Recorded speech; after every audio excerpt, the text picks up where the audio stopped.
They just want to be assholes. But the best thing in the world is now everybody knows the Reuben brothers that are coming to town to lend money are hard-ass son of a bitches. So my guest today is Todd Michael Glaser. He's a prolific developer in South Florida. He has really transformed the Palm Beach market into the New Hamptons. It is sort of the enclave in America right now for the rich and wealthy. Todd has had a fascinating career where he's developed and worked with everyone from Hulk Hogan to Lil Wayne to Michael Bay and so many other luminaries. And he's also now, really pushing the boundaries of what it means to have a private residence in America. So it's our pleasure, The Real Deal's pleasure, to host Todd Glaser. Todd, welcome. Thanks for being with The Real Deal. Thank you. So let's just start from the very beginning, James Lipton style. My brother was 2. I was 3 months old. My brother got scarlet fever. The doctor said, you got to go somewhere warm to my parents. Uh-huh. And we wound up in the Americana Hotel in Miami Beach in 1964. So I was 3 months old when I got here. And I grew up in the Americana because my dad was a hairdresser and he worked in the downstairs in all these buildings. So that's where we spent my first 8-10 years in a Morris Lapidus, modern, cool, hotel. And that design kind of stuck out at you, right? You've cited that as a sort of an inspiration from way back. Well, yeah, I've used a lot of the architecture. When I was young, I was a waiter at the Regency Hotel for a gentleman named Lou Brandt from the Brandt family out of New York. Mm-hmm. Betty Brandt's actually still alive. She used to perform in Bal Harbor at their hotel. And I became his private waiter because his mother was a 95-year-old, mean, old Jewish woman, just nasty. And she would always in the morning ask for fruit. And the best waitresses got the front station. So of course she was there and she'd always leave the fruit. And if she wasn't in a good mood, she'd throw the fruit at the waiter. And I watched it. I was like 15. So right. One day I walk up to her and I gave her a basket with a little, I found some bougainvillea and I made a nice little thing, but the bananas were green. And she wanted them green because she didn't want to force to eat them because she came from the old world where they didn't let food spoil. So she would have eaten it even if she didn't want to eat it because she wouldn't make it. She wanted to be thrown away. And I knew that. So I knew that she would watch it ripen over a couple of days. She would look, it would be, tempting. And, she had something to look forward to instead of just having to eat it. And that's what she was looking for, some fruit in her room that wasn't like to be eaten today. Uh-huh. And then I got the phone call from the maitre d', said, Lou Brandt wants to see you. I was 15. I walk in his room and he's like, what did you say to my mother? I'm like, green bananas. He's like, get the fuck out. He threw me out. Next day he calls me back and goes, you're a smart kid. And that was it. So he was one of my mentors. And then I became his private waiter when he would have parties. And he had a big mansion on Pine Tree Drive in like the 50s. Mm-hmm. So I would go over and I would get to see his house. It was amazing. I lived in a 2-bedroom, 2-bath. I shared a room with my brother the size of a box in Bay Harbor. And I'm getting into all these cool modern, Mediterranean, Miami Beach homes. I got to see how architecture was, the color of the light hitting courtyards. So it inspired me.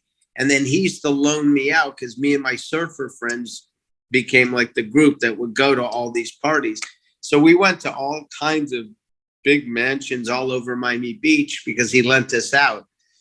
So if somebody else was having a party and you there? Somebody else was having a party, we would go to their house on North Bay Road. So we were able to get into all these crazy, incredible houses. So even though you grew up without money, it sounds like, pretty working class background, you were exposed to sort of the lifestyles of the rich and powerful pretty early on. We saw it, and we got to mingle with them.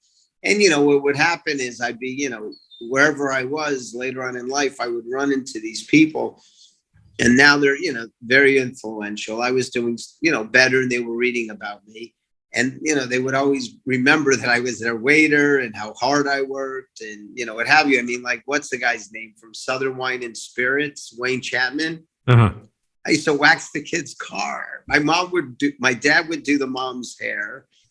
And she said, listen, my son has a car waxing business. I used to go every morning before school and go wash that guy's car. So you grew up in the Miami Beach of the 70s and 80s when it was quite a wild place at the time, right? Well, the 70s was go visit it wasn't my grandparents, but several friends of mine's grandparents lived on Ocean Drive. Uh-huh. One of them lived in the breakwaters that's still there. And we would surf. And then nobody ever bothered us. And then in the early 80s, I remember, I was probably 17, 18 years old going down to South Beach, me and my buddies. And we got pulled over for no reason. And the police were like, you're here either to buy drugs, sell drugs, or you're idiots. Okay. I remember it as clear as day. And I said, well, the waves are really good. And they're like, you're taking your life in your own hands. And I'm like, these guys didn't bother anybody. They were killing each other. Yeah. As long as you didn't get in the way, you were okay. You were talking about the cocaine cowboys and all of that stuff, right? Yeah, it was marijuana and then cocaine cowboys. I had done a documentary that was on Showtime with Racketeer. It's called Square Grouper. Uh-huh. Have you ever seen it? I haven't, no. So it's about 3 stories of South Florida marijuana smugglers. And one of them was the Zion Coptic Church. When I was 14 years old, I used to go over and smoke Thai stick. And they bought a house in Star Island. Yep. It's a true religious community in Jamaica called the Coptic Church. And it actually helped finance Jamaica for probably 15 years financially, the marijuana trade. Yep. And these guys went from Miami and saw it, and they convinced these people that, they want to bring it to South Florida. So they convinced the government that their sacrament was marijuana, and they bought a house on Star Island, and they had a commune. And 60 Minutes in 72 or 73 did a story called Holy Smoke, because they were religious.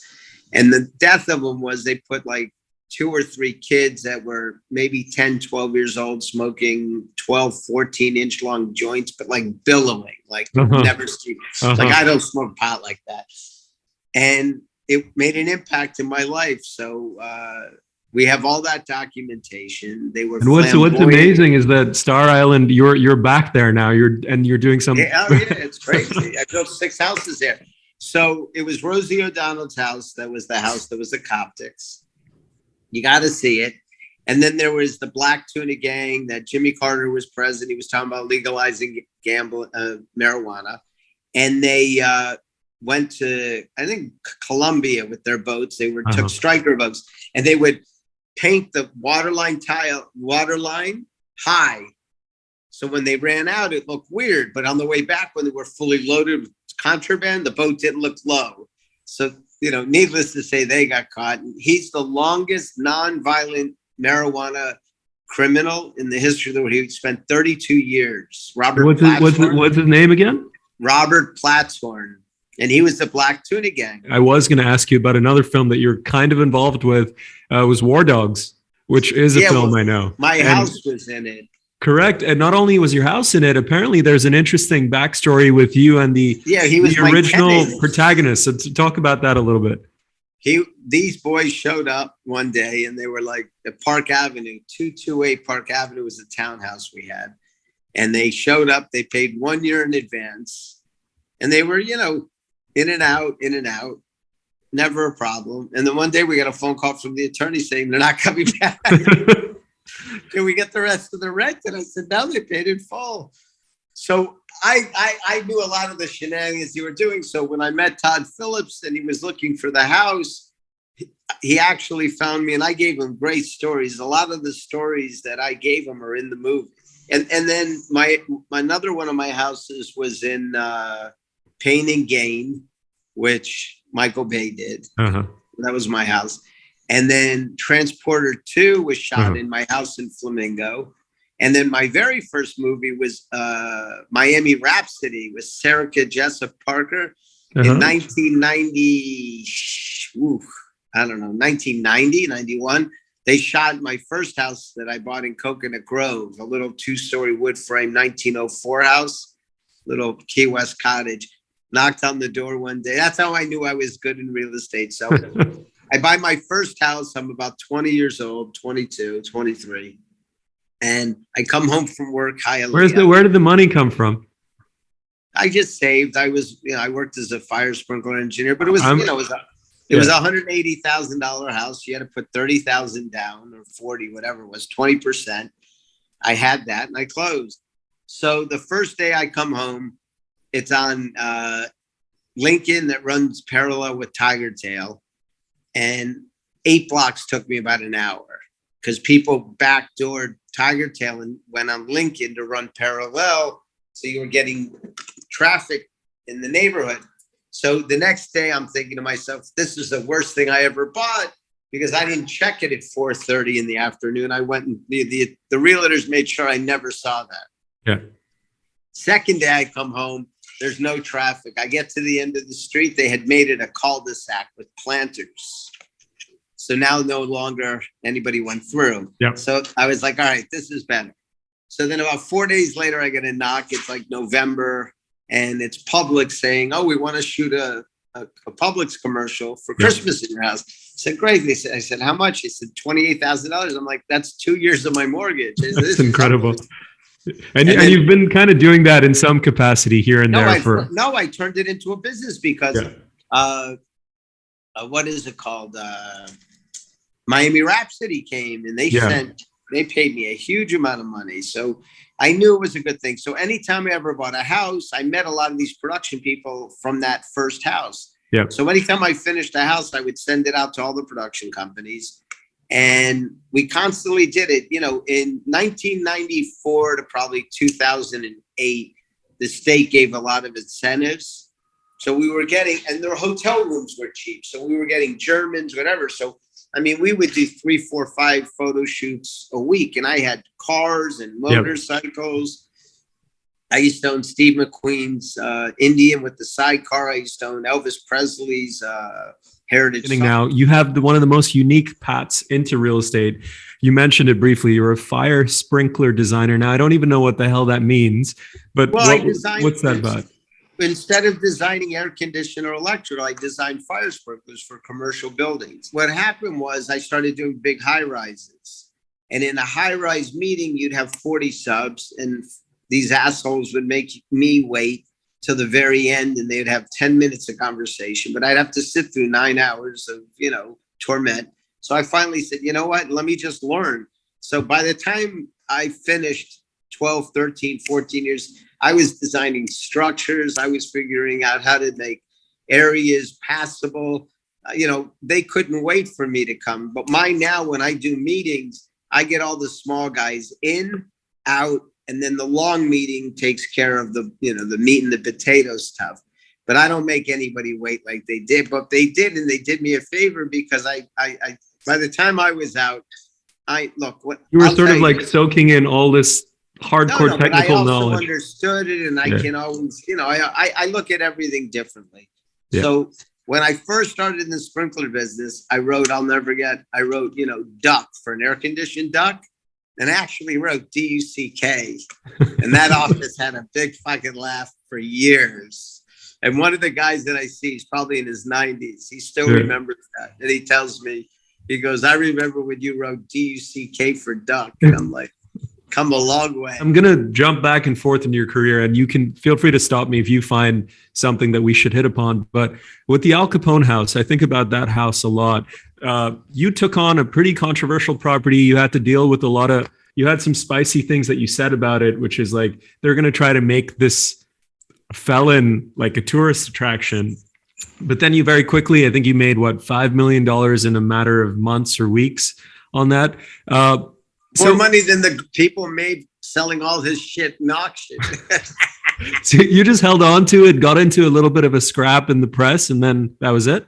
Not me. Yeah, no, what happened was, you got to understand, the reason I got into single family homes is, as doing fire sprinklers and dealing with commercial projects, we dealt with the fire department.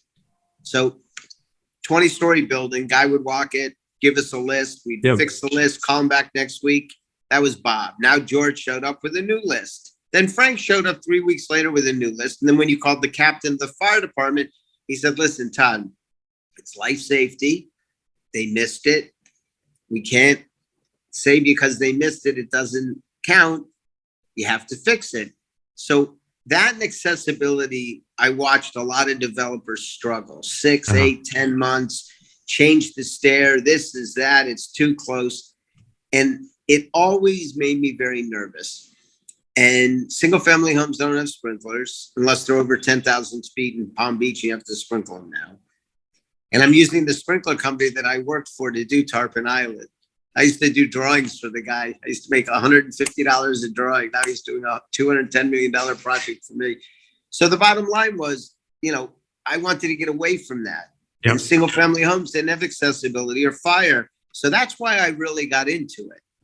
Right, but this Al Capone deal. So this is the house. Just so for no. So the reason we flipped it was because it was so controversial. I don't like getting into rezoning and all that shit. Not that. But you made what, $5 million in how long? What was the time turnaround? 2 weeks, 3 months.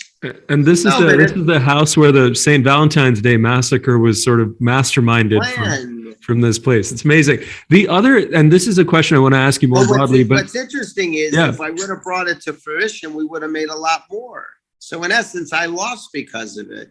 But $5 million in a fortnight. I'm a home builder. You understand? Now I'm looking for my next deal at the market price. And I've driven the price up because I just sold it for, 15 million. So, it's a lose-lose, in a sense, because you make the money, but you got to put it somewhere. And now you're paying more money because the market's stronger. Yeah. But let me ask you, so Al Capone is one name that jumps out. Obviously, the other name would be Jeffrey Epstein. You bought that property, which was probably, it's fair to say the most controversial property in America, or at least one of them. And for sure. So my question is, do you not, you're okay with, that level of heat on you and your business? And because there were like 100 articles about you.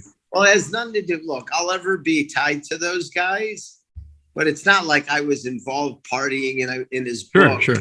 I'm the guy who knocked it down, and I'm the guy who flipped it, so we sold it to somebody that Al Capone looks like they're going to keep it. But with Epstein, look, a guy from South Africa bought it. The hedge fund guy, right? Yeah.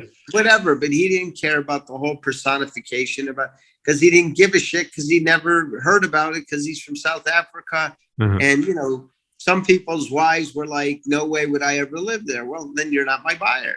We actually sold it. But you're okay with sort of that for a while, that sort of risk of being attached to this toxic. Not property. A risk. What's the risk for me? There's no downside other than getting, in the public eye, which I really don't like to get too much. But, with real estate, it's, it's public, you can go online and see everything. Do you get sort of jazzed by celebrity? And I know, so you've worked with a lot of celebrities, but do you care about that stuff? I raised Brett Ratner. So I've been, I've been at Brett Ratner's house in 1993 and some black guy jumps over the wall at 2 a.m. and we're at the pool with 5 girls and the guy hits the ground like a thud and he jumps up and it's puffy. So I've known him, like when I was building houses on Lincoln Road. Him and I would walk the island with a joint and his mom would be drinking a glass of wine. So I've been around these people, Hulk Hogan. It's never, they're just normal people that are talented at what they're doing, So for me, it's not impressive other than, they're very, very, very talented at what they do. Yeah. What does money mean to you? You came from nothing. Now you've made it. You have a certain lifestyle. What does money mean to you? If you had to kind of describe how important is it to you to be fucking rich, really rich? It's really more important for my family than me. I'm simple. I wear the same, I have a uniform. How much money do you carry around in your wallet? Cash? A lot. Well, I can't. But I'm a cash guy. I always have 4 or 5. I'm going to get robbed.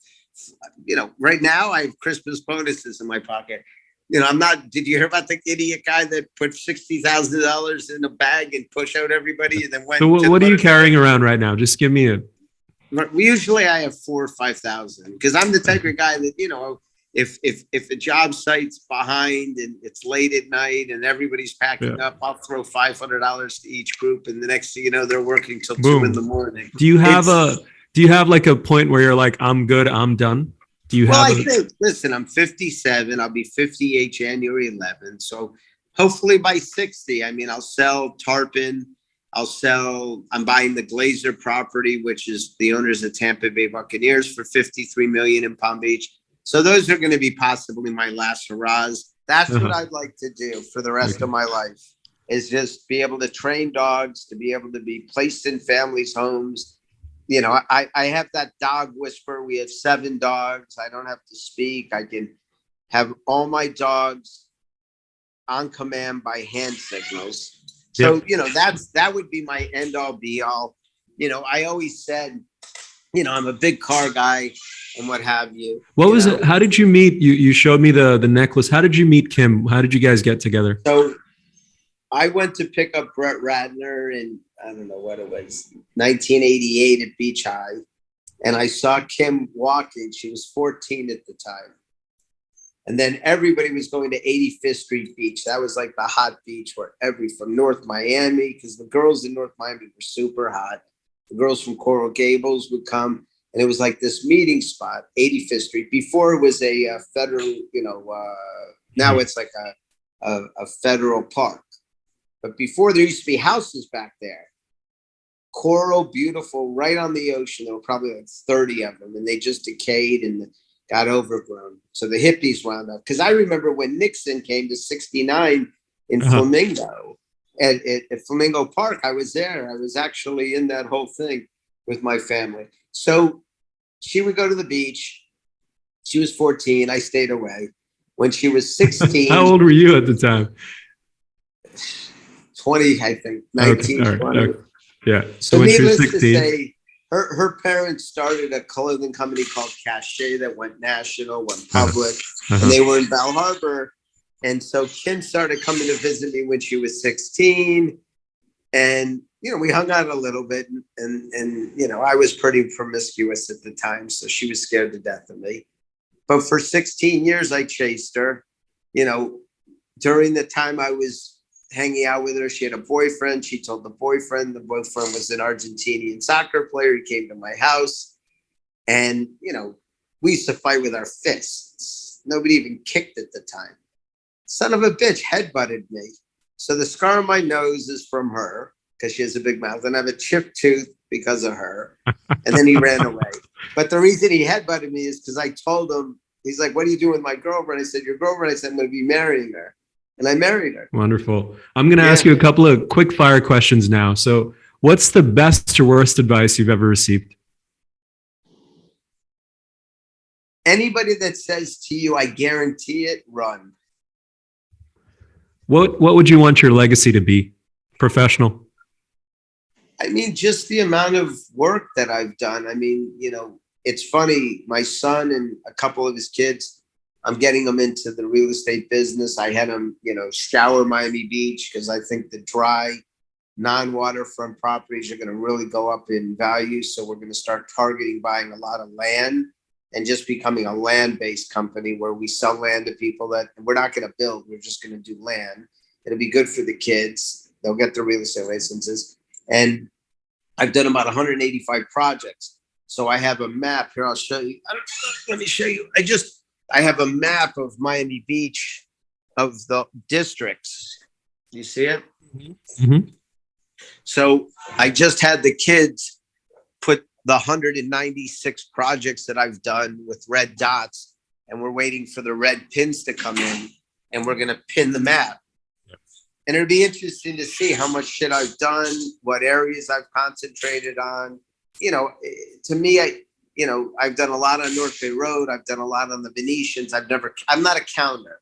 I never keep track. I always move forward. I'm a golfer. A lot of people like playing with me because I don't remember my last shot, so I don't get mad. I'm always looking for the hole. How do you get it in? Yep. And the best advice is, you know, we own a company called Keep Your Lips Off My Ball, which means when the ball's almost in the hole and somebody says it's in, it's out. But if you shut your mouth and you wait for the right timing and the deal closes or the ball goes in. And if you could time it perfectly, in could sound like, wow, he knew it, but it was already in. So once it's in, it's in. So we never discuss real estate deals unless they close. We never talk about them. We never publicize about them. The proof is in the pudding. That's why I get a lot of press, is because I get press for my work. You get shit done. Not that I'm this movie star making this great thing. I can't sing. I'd like to be an opera singer. You want me to give you a little bit? I'll hear it. Let's do it. Right. La, la, la, la, la.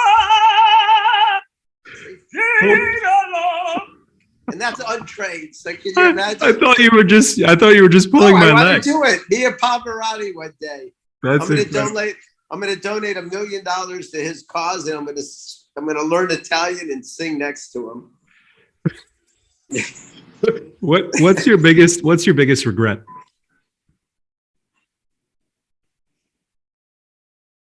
I don't think I have one. I mean, I've done everything I've ever wanted to do. I'm a simple guy.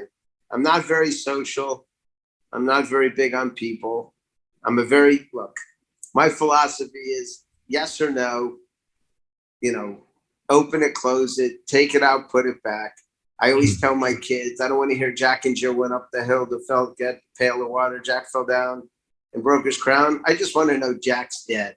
And that's what kind of boss do you think you are? I mean, listen, I've gotten a lot of partners because they like the way that I handle my. That's not what I asked.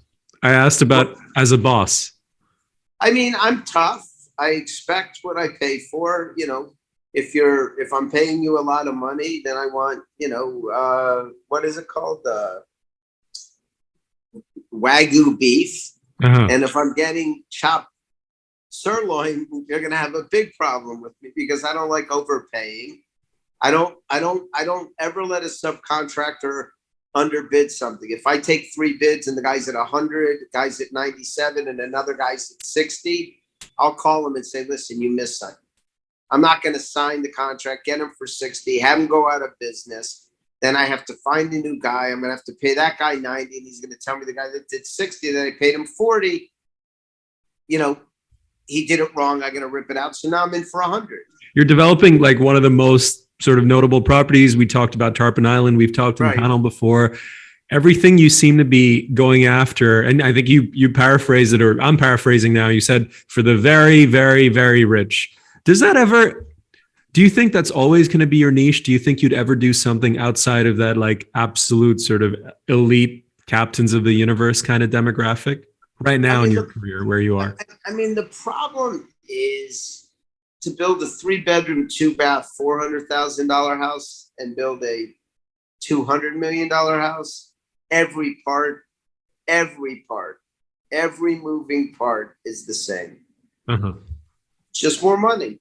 So why would I choose to build a $400,000 house 400 times when I can build one $200 million house with the same moving parts? You got to buy it. You got to permit it. You got to build it. You got to sell it. You're basically saying it's the same process, the same brain damage, it's just a different number. So it's a mental leap more than anything else. That's it. And people ask, how do you sleep with a mortgage of that? Because there's always a buyer. My mom taught me, if you make money, you can never lose money. So just say I put in $85 to $100 million into this deal and I get my 100 back, I'm happy. But Todd, you talk about there always being a buyer, and certainly in the last couple of years, you've definitely kind of proven that. But there are projects. I mean, one of your marquee projects is 1000 Museum, right? 1000 Museum kind of went through a lot of.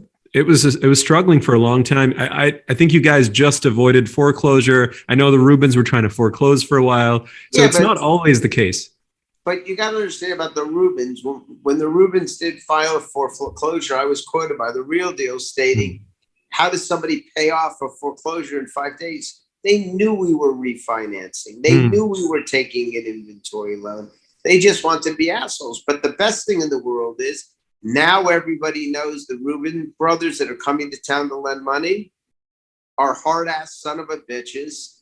And no, I know 2 or 3 people that have called me and was talking to them. And they're like, what happened? And I explained it to them. I said, how in 5 days could we have paid? Nobody could have done it. You understand? Yeah. I mean, we took a $90 million loan out. It's 4 or 5 months worth of paperwork. They knew we were there. So they've really hurt themselves in that. But 1000 Museum was more of a passion project for me. And it had everything, right? We're talking about Zaha Hadid as the architect, a celebrated architect. But why I got involved in it was the ability for me to build 63 houses at one time. Mm. It wasn't 2-bedroom, 2 baths. It wasn't a penthouse. Every unit was a penthouse. 5,000 square foot units in a building are penthouses. Mm. There's not a building in South Florida that now Bristol, which did very well in Palm Beach, copied our, and then they used the less time-consuming building technique, means, and methods. Yep. Because our building took us 7 years because all of our forms came from Dubai. It was a one-off. I'll never do it again. I can always drive past, and my family, my kids, and everybody will know that I was involved in the project. So where would you go next? I mean, Tarpon Island is a unique kind of situation. I'd imagine there's not too many opportunities like that out there. What's the next moonshot? What would you like to do in a perfect world? Like, what kind of deal? I would like to buy every single Art Deco building from 17th Street to Washington Avenue, 17th Street to 5th, West Avenue to Collins. Okay, picture that. They're all efficiencies in 1-bedrooms. They're all gorgeous, beautiful Art Deco buildings. They all have new windows, new impact, new roofs, new windows, 40-year recertifications.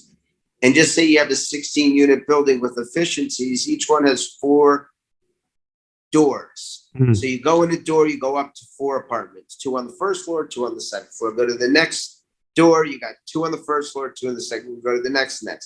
What I'd like to do is buy everything. Got the front door of the 4 units turns into the door of the townhouse, and turn these things into 1,800 to 2,600 square foot 3-bedroom, 4-bedroom townhouses. Okay. So the demographics and the population of South Beach, a 16-unit building would turn into a 4-unit building, and they'd be $2.5 to $4 million each. And if you did the entire area, and then you took Ocean Drive and closed it, you put Gucci and everybody on the first floor of all those hotels, you moored out big, beautiful yachts that got tendered in, you had all the beach clubs from the hotels, and you turn this place into a world-class city like in Europe, and you don't have to leave the United States. Right. And you would have these amazing townhouses. The streets would be gorgeous. A lot of these buildings have alleys behind them, so you can capture some of the apartments in the bottom, turn them into parking. So now all of a sudden you take a 16-unit building into 4 units. You provide parking now for at least 2 or 3 cars. It would be amazing. You make all the streets one way.